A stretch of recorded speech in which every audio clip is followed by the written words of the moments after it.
Yo guys, it's JD. I'm back again with another video guys. So nung previous video ko, gumawa tayo ng Web3 wallet which is yung MetaMask wallet guys. So ngayon naman guys, try natin maglaro ng NFT game gamit ang MetaMask wallet na sinit up natin.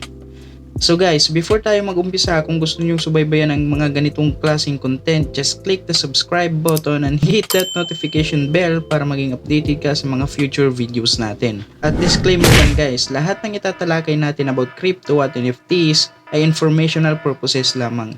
Hindi ko ina-advise na mag-invest or sundan kung ano man ang mga nilalaman ng videos ko. At kung gusto mo namang pumasok sa mga ganito, always do your own research and invest at your own risk lang guys. So let's G. So ang pangalan ng NFT game na to is Sunflower Land. So ang Sunflower Land guys is a farming simulation pixel game.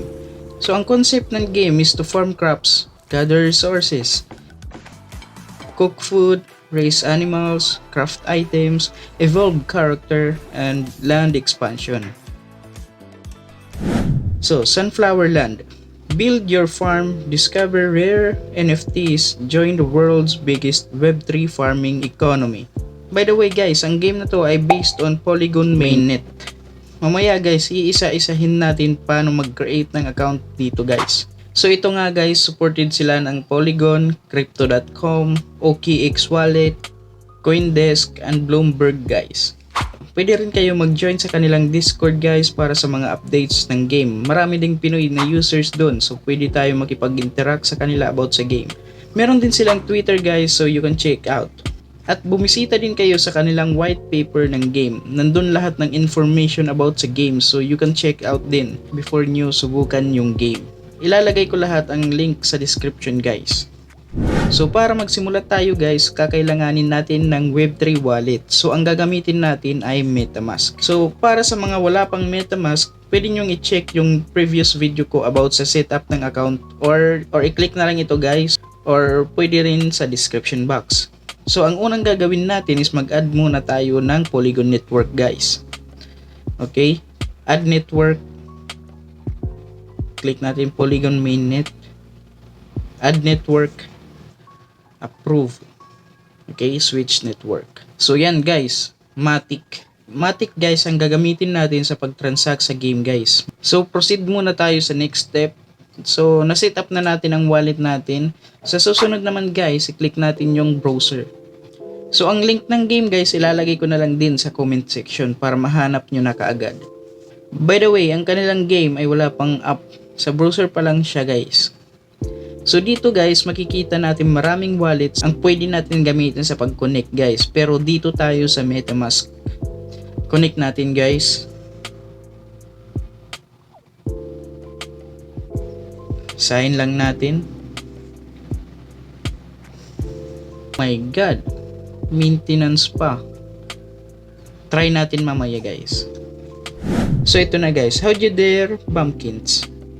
Welcome to Sunflower Land, the bountiful farming paradise where anything is possible. What a beautiful island you have set up on.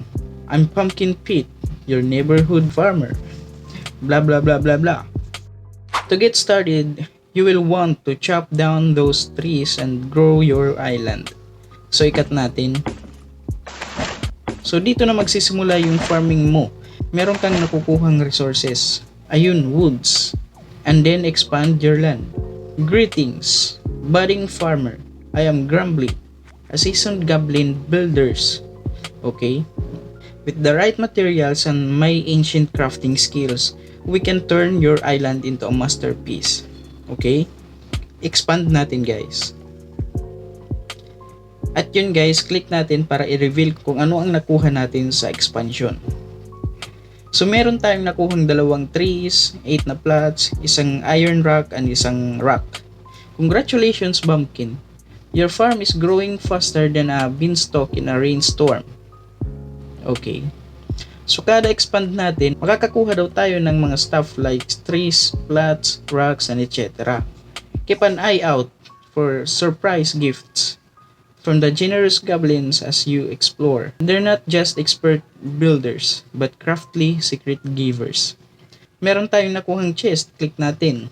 So ayun, meron tayong nakuhang shovel. Magagamit natin ito para sa pagplant at harvest ng crops natin. Claim natin. Hey there, Bumpkin. It's Betty from the farmer's market. I travel between islands to buy crops and sell fresh seeds. Harvest those sunflowers and let's start your farming empire. Okay? I-harvest na natin to. And then punta tayo dito sa market para i-sell ang na-harvest natin para magkaroon tayo ng SFL token. Sell crops. So meron tayong 3 na na-harvest, so i-sell natin. So as you can see guys, meron tayong SFL token. So itong SFL token guys, yan ang ating utility token guys. Pwede natin yan magamit sa pagbabay ng seeds para makaplant tayo ulit. Itong token guys, pwede din natin itong ipalit sa pera. I think mga 2 pesos yung 1 SFL token nila guys. Kung isi-search nyo sa Google SFL to PHP, makikita nyo yung conversion ng token nila to peso guys. So, progression ng farm natin ay gagamitin muna natin to pambili ng seeds para mas marami pa tayong ma-generate na SFL token guys. So, try natin. Click ulit yung market, bibili tayo ng seeds. 5 sunflower seeds, try natin i-plant.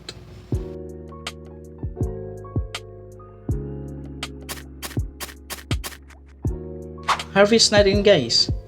Save natin every harvest para safe. So makikita natin dito sa inventory natin yung mga na-harvest natin or na-gathered na resources. Para mas bumilis yung time ng plant natin, maglalagay tayo ng scarecrow guys. Click natin si blacksmith, then craft.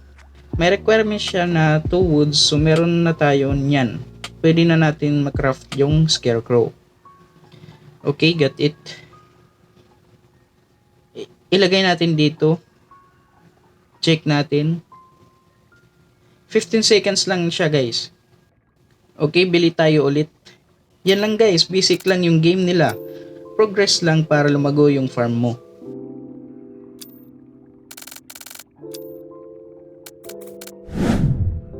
Sa next expansion natin is kailangan natin ng 5 woods at level 2.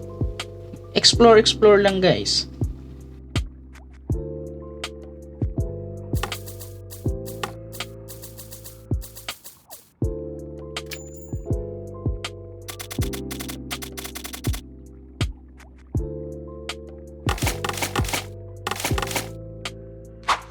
So dito naman, dito tayo pwede mag-cook ng pagkain natin para sa bumpkin para makapag-level up tayo guys. Halimbawa dito, para makapag-cook tayo ng mashed potato, kakailanganin natin ng potato. So buy lang natin yung seeds, i-plant natin at harvest. Yun lang guys.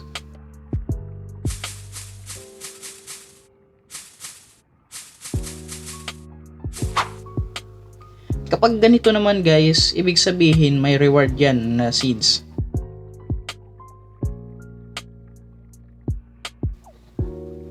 Yan, 3 seeds.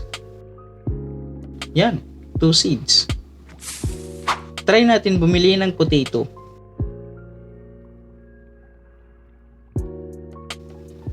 Plant natin.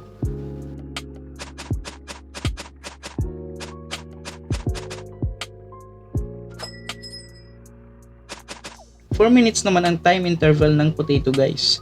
Ayun guys. Ayun, harvest natin guys. At try natin mag-cook ng mashed potato. Ayun, meron tayong 14 na na-harvest. Cook natin. 30 seconds lang yung cooking time niya. After ma-cook, click natin. And then click natin bumpkin natin. And then eat. Ayun, level 2 na tayo guys. Yan, click natin yung profile natin. Meron tayong ma-unlock na skills. Crop skills path. Meron siyang crops yield 5% na makukuha kada harvest natin ng crops. Claim skill lang natin. Okay. As you can see guys, habang nagpo-progress tayo, lumalaki din yung SFL natin guys. Okay, pwede na tayo ulit mag-expand ng ating land. Yan, explore lang natin. Lahat ng nakukuha natin guys na resources, magagamit natin yan as you progress the game.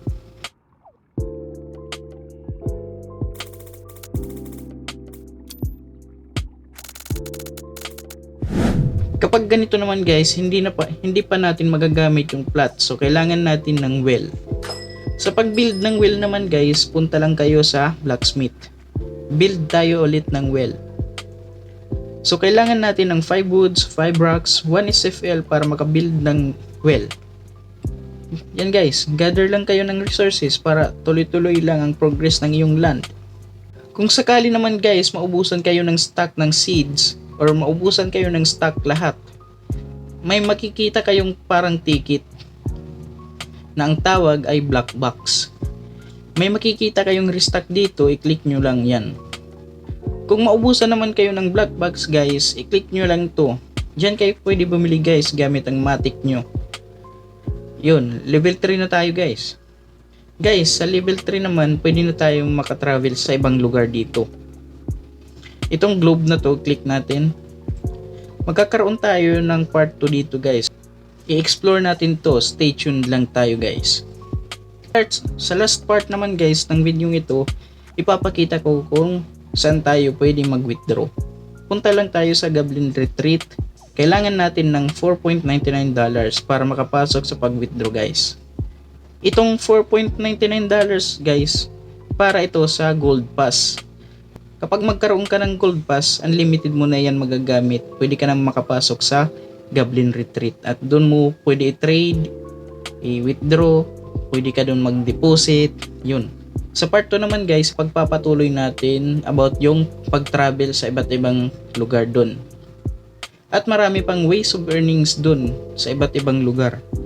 At yun lang guys, magkakaroon tayo ng part 2 nito guys, stay tuned lang. So hanggang dito na lang muna tayo guys. Kung nagustuhan mo ang video natin, just click like and don't forget to subscribe. Click the notification para maging updated ka sa mga videos natin in the future guys.